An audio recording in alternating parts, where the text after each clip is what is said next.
मी आज तुम्हाला कच्च्या व्यवस्थापनाबद्दल माहिती सांगणार आहे. कच्च्या व्यवस्थापनामध्ये आम्ही 4 बॉक्स सुरू केला. पहिला काच, दुसरा धातू, तिसरा सुका कचरा, चौथा ओला कचरा. चला आता पाहूया काच कढाईच्या आजूबाजूला पडला असतात आणि रोडच्या आजूबाजूला पडतात. ते कारखान्यातून त्याचे शोकेसच्या वस्तू बनवले जातात.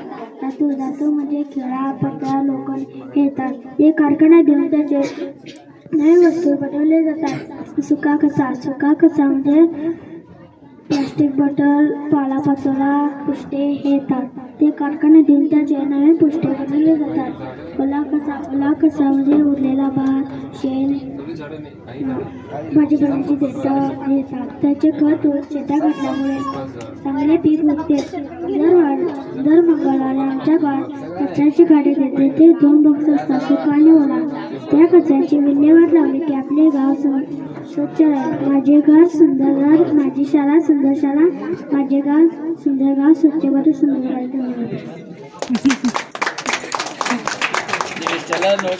ಒಳಗಿಂದಾದ್ರೆ ನೀವು ಮಾಡ್ಬೇಕಾಗಿದೆ ಒಂದ. मी आज तुम्हाला ज्वालामुखीबद्दल माहिती सांगणार आहे.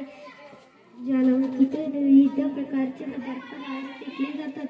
त्या कठीण, कडक, शिलारा, वायू इत्यादीचा समावेश होतो. या सर्वांना लावा असे म्हणतात. पृथ्वीच्या पृष्ठभागाच्या खाली टेक्टोनिक प्लेटचा काठाने ज्वालामुखी तयार होते. ही एक नैसर्गिक बौद्धिक घटना आहे जी जेव्हा वितळलेल्या खडकाचे कण आणि वायू पृथ्वीच्या पृष्ठभागाच्या खाली छिद्रांचे पडतात तेव्हा ज्वालामुखी घडते. ज्वालामुखीची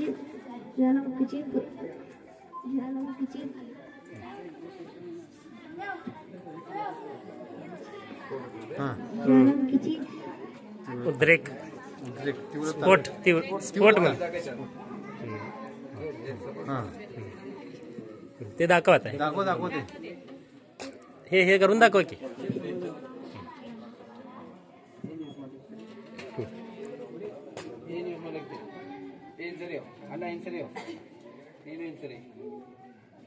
हलवते काय आले की नाही.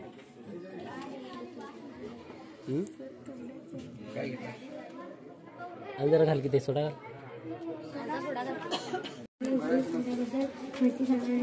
आपल्या शरीरातील समर्थ माईक धरतो. विभिन्न भागांना तुकडीचे सांधे असे म्हणतात. उदाहरण मान, डोके, गुडघा, खांदा असे असतात. आता इथे आपण एक नमुना बनवलेला आहे ते आपण पाहूया. कागदाची सुरी म्हणजे आपला हात. हातात घे ते दाखव. हातात घेऊन दाखव. कागदाची सुरी म्हणजे आपला हात.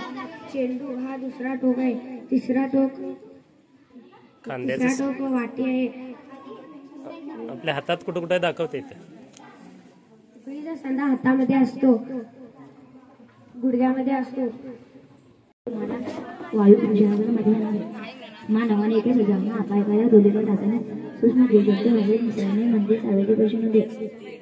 कारखान्यातून निघालेल्या धुरामुळे हवेचे प्रदूषण होते. वाहनेतून निघालेल्या धुरामुळे हवेचे प्रदूषण होते. फटाक्यांचे स्फोट झाल्यामुळे हवेचे प्रदूषण होते.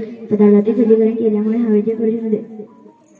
हवेच्या प्रदूषणामुळे कर्करोग किंवा हृदयरोग होऊ शकतात. हवेच्या प्रदूषणामुळे वनस्पतींची वाढ होते. हवेच्या प्रदूषणामुळे काही सजातीय प्राणी विनाशाच्या वाटेवर येतात.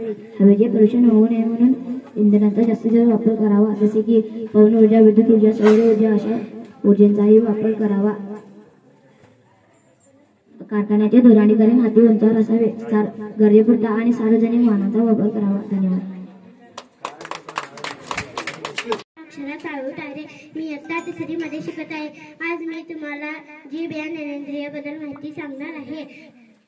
जीभ ही 5 ज्ञानेंद्रियापैकी एक ज्ञानेंद्रिय आहे. जिभेमुळे आम्हाला बोलता येते. जिभेमुळे आम्हाला चव पाहता येते. चव पाहून आम्ही कोणता पदार्थ आहे हे ओळखू शकतो. आंबट, गोड, तिखट, खारट, कडू असे चवीचे ज्ञान आम्हाला मिळते. म्हणून जिभेला ज्ञानेंद्रिय असे म्हणतात. धन्यवाद. म्हणजे पाण्याच्या हालचालीपासून वीज निर्माण करणारी ऊर्जा म्हणजे जलऊर्जा. एक प्राथमिक ऊर्जा स्रोत आहे. जलविद्युत हे जलऊर्जापासून निर्माण होणारी वीज आहे. आणि ती जगातील 15% विजेचा पुरवठा करते. जलविद्युत मध्ये धरणाचा वापर केला जातो आणि जलविद्युत प्रकल्पांमध्ये धरणांच्या पासून किंवा पाण्याच्या पातळीपासून जनित्रापर्यंतची उंची 25 ते 250 इतकी असते आणि ती जलविद्युत प्रकल्पांमध्ये विश्वासार्ह आणि स्थिर स्रोत प्रदान करतात. स्वयंप्रकाशित आहे. पृथ्वी हा ग्रह आहे आणि चंद्र हा उपग्रह आहे. पृथ्वी सूर्याभोवती फिरते, चंद्र पृथ्वीभोवती फिरतो आणि फिरता फिरता चंद्र पृथ्वीच्या व सूर्याच्या मध्ये येतो तेव्हा 2 ग्रह निर्माण होतात, चंद्रग्रहण व सूर्यग्रहण. आपण पहिला सूर्यग्रहण बद्दल जाणून घेऊया. सूर्य हा एक तारा आहे. तारे स्वयंप्रकाशित असतात. सूर्य सुद्धा स्वयंप्रकाशित आहे, म्हणजे सूर्याकडे स्वतःचा प्रकाश आहे. पृथ्वी हा ग्रह आणि चंद्र हा उपग्रह आहे.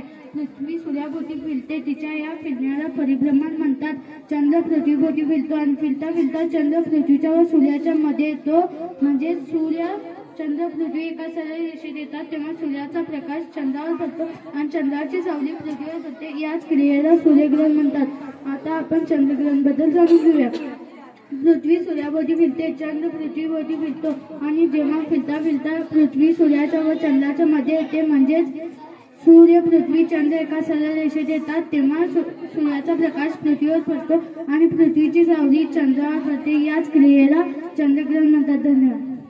यंत्राबद्दल माहिती सांगणार आहे. वाऱ्याच्या दर्शनासाठी वापरले जाणारे वाहतूक यंत्र ही जगातील प्राचीन हवामान मापन करणारे यंत्र आहे. यात उंच जागेवर एका खांबाला वाऱ्याच्या गतीने फिरणारा बाण लावला जातो. वाहतूक यंत्र वापरून वाऱ्याची दिशा निश्चित केली जाते. त्यानुसार हवामानाचा अंदाजही होतो. तसेच वादळाची पूर्वसूचनाही मिळण्यासही मदत होते. आता तांत्रिक प्रगत अशी डिजिटल वाहतूक यंत्र ही